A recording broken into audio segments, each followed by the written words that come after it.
You might not want to capture that, because it's completely empty. We've been working on seeing the future, and I don't mean any psychic seeing the future with the next DLC 2 pack. Basically, we got together and brainstormed, and then we gave them ideas to the lead designers, and they put that through a shredder, and we pieced together what was left.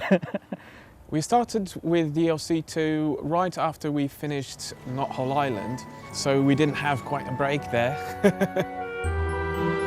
DLC 2, Seeing the Future, is, like its name states, about the hero's future in Albion.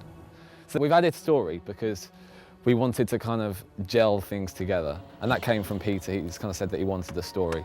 Murgo's back, and he's got some few new interesting items for you. Unfortunately, all of them are as cursed as the music box, so you end up being taken into various different worlds. The DLC intro. It's a bit of a spoiler for sure. Yes, Teresa makes a comeback in DLC. Well, she never really left. She's always been around. So yeah, she's behind the scenes still. She's a very intriguing character. She comes across sometimes a bit dark, but then she's also very good. So that intrigue certainly carries across to DLC 2. You know, what is her purpose? What does she want from the hero? A very well-known character has something to show you. People can expect lots of weird and wacky things in DLC 2. From necromancers to crazy ghost hobs. Your dog, for instance, can now be transformed. Lots of people love the dog. Everyone loves the dog. He's fantastic. So we decided, what if people want to change their dog? So there's 3 new variants of the dog. People said, you know, I'd like a different dog. So yeah, have the Dalmatian. There, have the Husky. It's great. We had some ideas that we wanted to do, and we knew where we wanted to go with it, but we've tried to appease some of the more hardcore Fable players and make them happy, because they're special.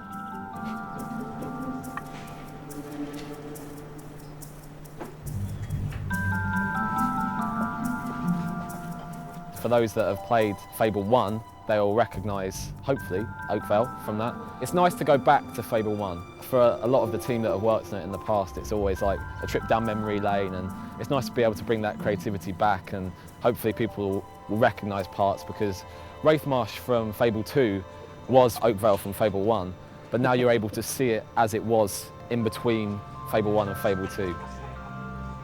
Well, the new achievements, we wanted to use the full 250 points this time.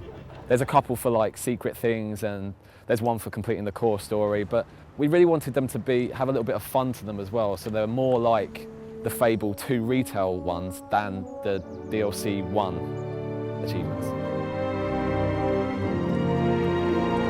The last thing you do on DLC 2, or the last thing you gain in DLC 2, is a key to a place where you can go and fight countless battles. The Colosseum is definitely one of the most challenging aspects of DLC 2.